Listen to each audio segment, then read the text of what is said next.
बागेश्वर धाम की, हनुमान जी महाराज की। आप सौ मीडिया मित्रों स्वागत है।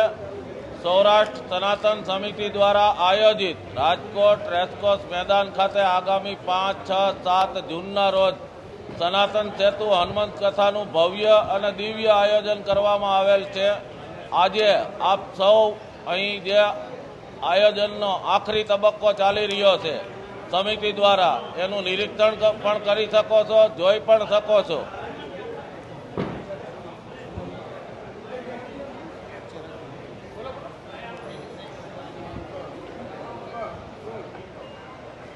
तो आज आप सौ मिला थी मीडिया मित्रों ज्यारथी कार्यालय उद्घाटन थयुं, कार्यक्रम नक्की थयो त्यारथी खूब ज सपोर्ट आपेलो छे अने आज आखरी तबक्कानुं आपणे जे आयोजन करवामां आवी रह्युं छे, छेल्ली घड़ीनुं तैयारीओ थई रही छे आयोजको द्वारा, एनुं निरीक्षण करी लोकोना ध्यान उपर मूको ई माटे आप सौ साथे मुलाकात गोठववामां आवेली छे।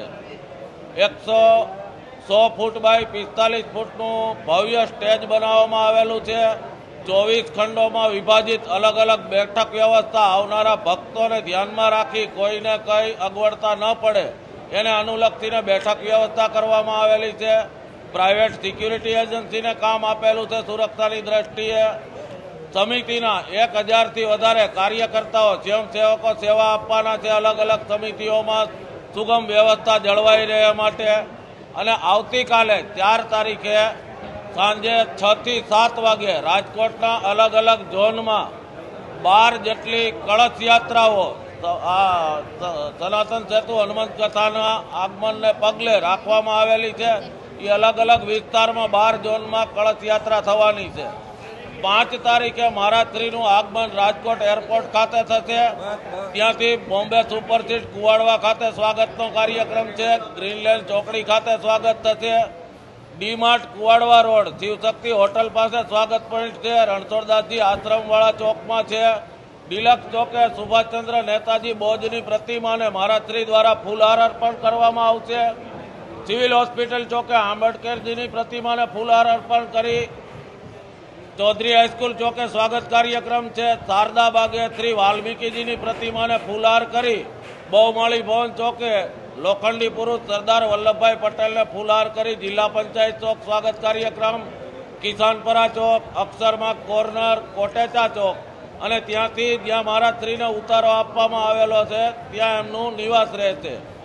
महाराजश्रीना आवागमन दरेक वखते ईवी कारनो ज उपयोग एमना काफलामां थवानो छे एवुं समिति द्वारा आयोजन करवामां आवेलुं छे। अने आपना मीडियाना माध्यमथी हूँ सर्वे भक्तोने पण अपील करूं छुं के शक्य त्यां सुधी सीएनजी अने ईवी वाहननो उपयोग करी अगर तो कोर्पोरेशन द्वारा आज जे रूट जाहेर करवामां आवे कथा स्थळे आववा माटेनो एनो मास ट्रांसपोर्टेशननो वधुमां वधु उपयोग करी जे अत्यारे वैश्विक परिस्थिति है एमांथी आपणे सुगम रस्तो काढी आपणा धर्मनुं रक्षण करवा, धर्मनुं ज्ञान लेवा अने श्रद्धा विश्वासथी सौ आ सनातन सेतु हनुमंत कथामां जोड़ाय एवी सर्व भक्तोने अपील छे।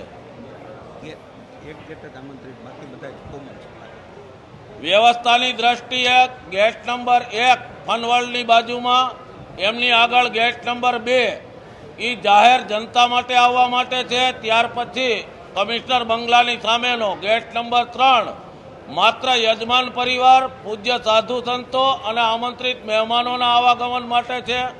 गेट नंबर 4 महिला पोलीस चौकी पाछळ छे ते प्रोटोकॉल गेट छे जे महाराजश्रीनो काफलो आवागमन करशे।